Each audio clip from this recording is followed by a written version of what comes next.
Welcome back to Inside Politics. Our guest today is Dr. Thomas Schwartz from Vanderbilt University, a history and political science professor. We're talking about the problems and crisis we've had with North Korea and a little bit about the history of that entire region of the world.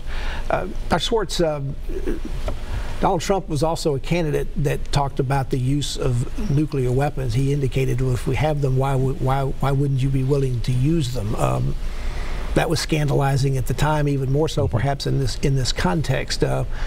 Do the Japanese now and the South Koreans begin to wonder, after now within recent weeks the North Koreans have lobbed one of their ballistic missiles right over Japan? Do they wonder if the U.S. still has their back? I think so. I think that is one of the underlying aspects of this whole crisis, is the idea that North Korea wants to separate the United States from its two major allies in the region, South Korea and Japan.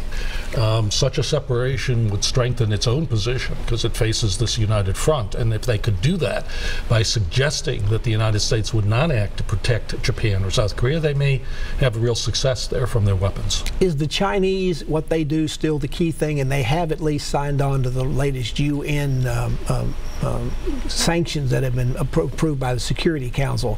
What else should the U.S. be pushing China to do, and should we be linking North Korea with other issues that we have to deal with China, trade and things like that? I do think that's going to be one of the president's chief dilemmas, is how much do you link to the North Korea, how much does he want to solve it? Because China would play the key role. China is the major economic ally, supplier of North Korea. If China truly shut down its connections to North Korea, it could promote a change and could slow down and prevent the nuclear program from proceeding. But the pressure on that would have to be intense. Now, the North Koreans, they lobbed this missile over towards Japan. Up until that point, it had been quiet for about a week or 10 days.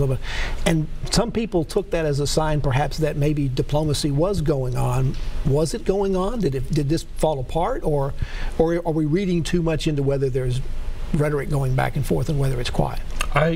My own suspicion is, of course, that there are contacts going on with the North Koreans. There were, for example, when Otto Warmbier was released, there was a connection there. There were talks going on. The State Department had an official there who was the Virginia student who was murdered or died in whatever suspicious circumstances in North Korean custody. And there were attempts then to the State Department's official, Joseph Yun, actually went to Pyongyang. So I think there are attempts to contact and to carry out under the radar talks between the two regimes, but this is, of course, something we won't know about for a long time, I think.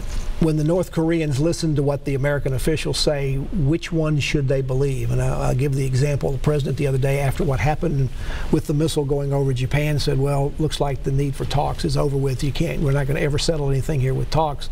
The defense Secretary, General Mattis, came out and said, wait a minute, there's always time for talks to do this kind of thing. That's a very different message to be sent. So which one, if either one of them, should the North Koreans pay attention to?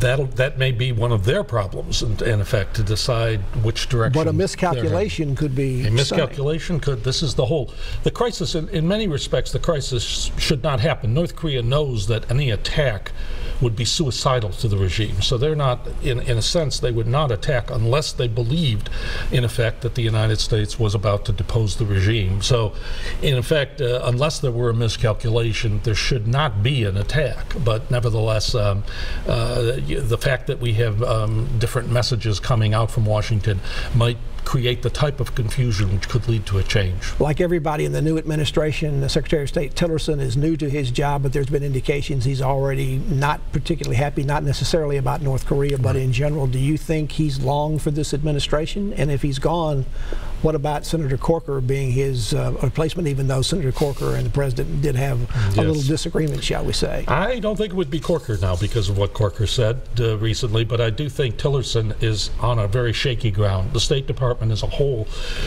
there's a great deal of unrest within the department. Tillerson does seem to be very uncertain about where he's going within the administration. His comment that the president speaks only for himself that he made, I would not be surprised to see him leave the administration.